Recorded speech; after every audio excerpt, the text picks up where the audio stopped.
On the morning of Tuesday, March 10th, 1998, I woke with not recalling what I had dreamed of. It was like the whole nightmare of the sense of going blind and falling down had vanished from my memory. So I went to school, and then during the afternoon, walking to classes, I felt as though a feeling was poking deep within myself.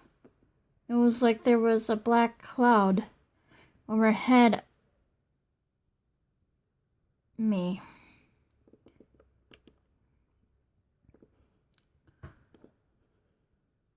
Inside the school, following me around above me.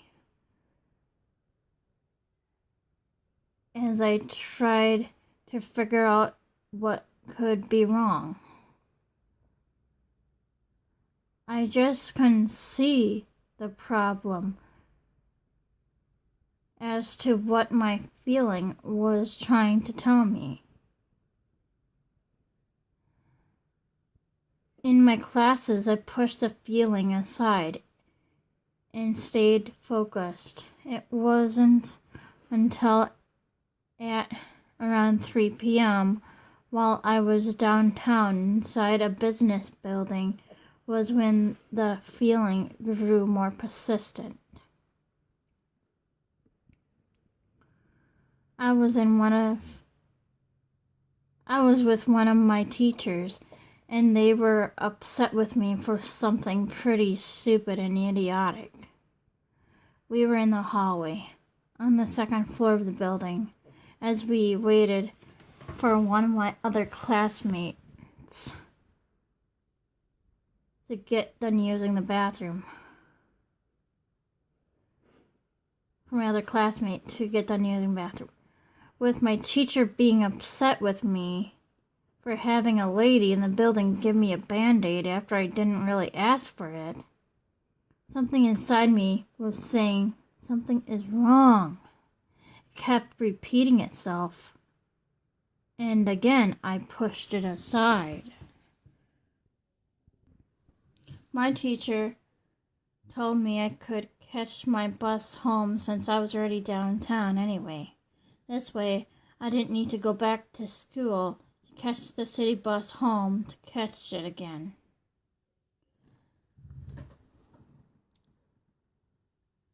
This way, I didn't need to go back to school to catch the city bus home to catch it. Yeah, that's what I meant to say, sorry. When I arrived home, I went into the living room, took off my shoes and backpack, and rested on the couch. A few minutes later, I went to the computer, turned it on, and turned on a song. Come On Eileen by the Dixie Midnight Runners was a song playing as I went back onto the couch to continue on resting, the song that was going through my head all day. After the song was over, I went and replayed it and went into the kitchen to the phone. I had gone through the digital caller ID that sat on the countertop, searching for my high school. God, I remember that thing. My teacher had told me that she would call home, so I wanted to make sure she hadn't yet. While going through the entire caller ID calls, I found something that made my feeling pop out at me. Grandpa's name. Grandma must have called while Mom had been taking a shower or was on the potty, I guess, because I found she called again a few minutes later.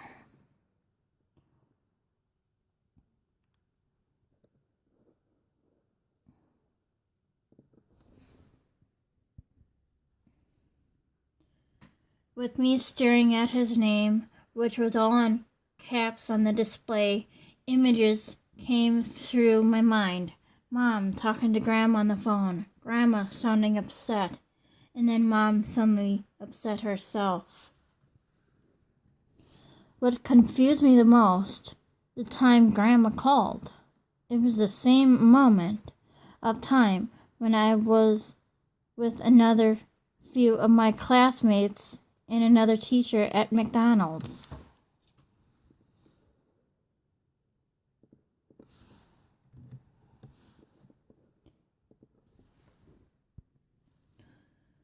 We were doing a class called job training where we could prepare ourselves for the future by learning job skills. I was doing lobby cleanup for my task, and at the sound of an ambulance siren, I looked up from my table I was wiping down with a washcloth in time to see the ambulance pass the restaurant. Well, someone must have died, is what my thought was. I shrugged my shoulders, looking at my watch and my wrist. Almost 11 in the morning, and back to doing my task. Looking at the caller ID's display, I noticed that Grandma called the exact moment the ambulance went past McDonald's.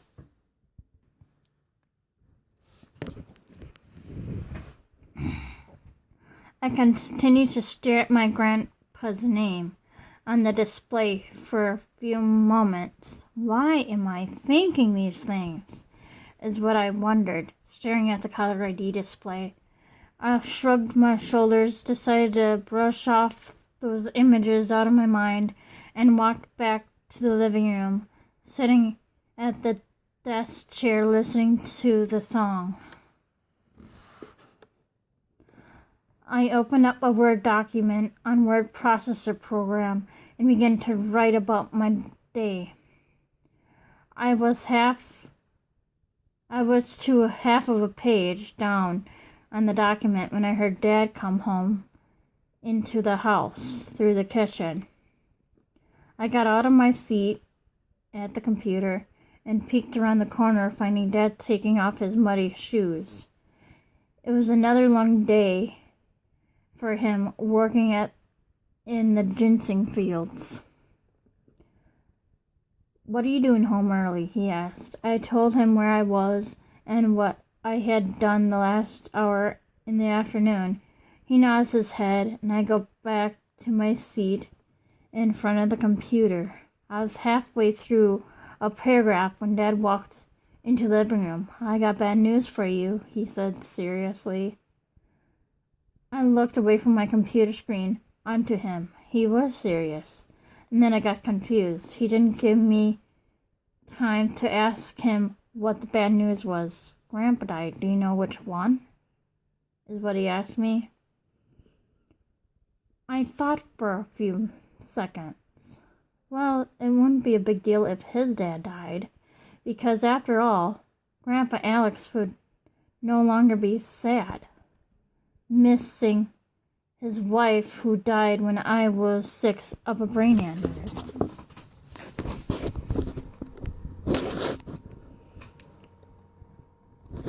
"Grandpa Alex? Your dad?"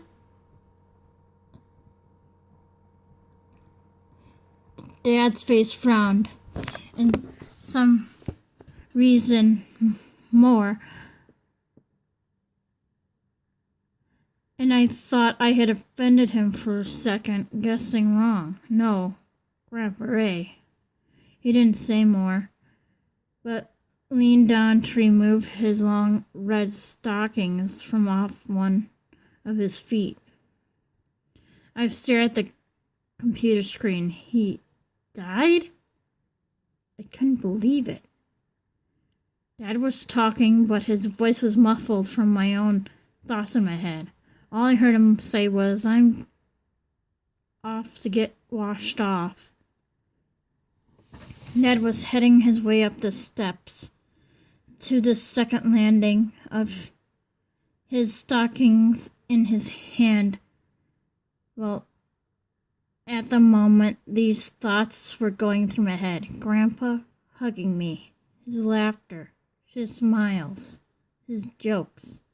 He hugging me some more, and more, and more.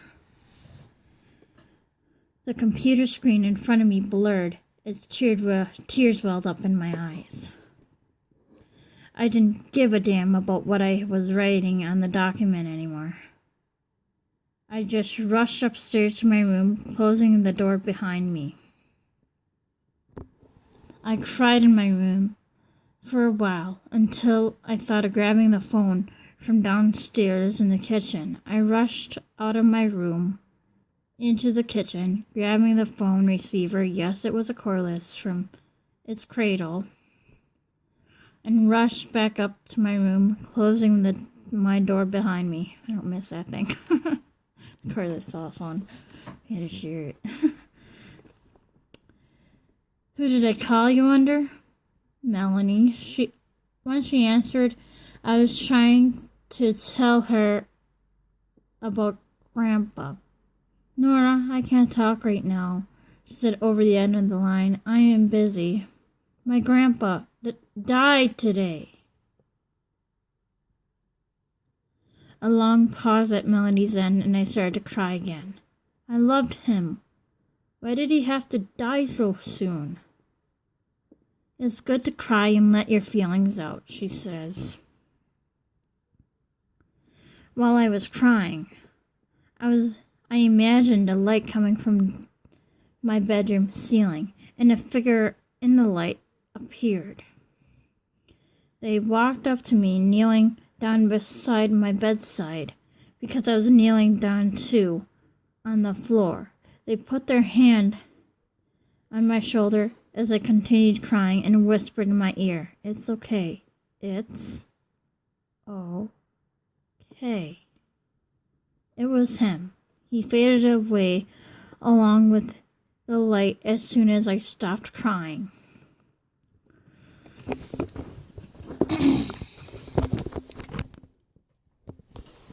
Melanie and I talked some more for a few minutes about random things that I don't recall to this very day. Writing this novel is not even mentioned in my journal. What I look in for notes, what we had talked about.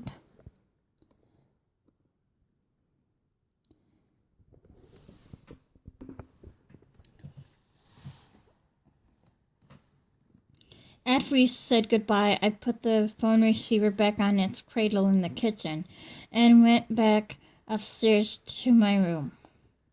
I got out my journal and wrote about Grandpa. Later in the evening, I heard Dad downstairs in the lower living room talking on the phone. I snuck downstairs, laying on my stomach on the kitchen floor, listening to Dad from below. Raymond died this morning. Long pause as someone was talking. Yeah, him and Betty was talking late in the morning, laughing, telling stories, and he was eating peanuts. Around 1 a.m, Betty asked him if he was coming up to bed with her.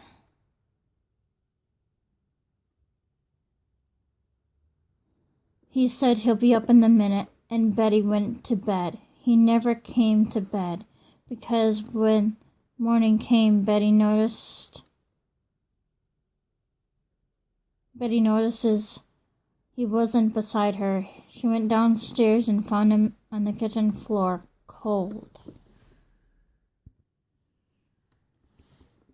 I gasped at the image in my mind. Grandpa, cold as a popsicle, on his kitchen floor. Betty says she found his glasses on. They were straight and in good condition. Next, I imagined him with his glasses on. God, Dad, I told him silently in my head. Shut up! I wanted these sick images to stop popping in my head. It was complete torment seeing Grandpa like that. That night, as I laid in bed, I continued to think of Grandpa. In all my life, this day was the saddest day ever. I wanted to cry, but it appeared I was all cried out.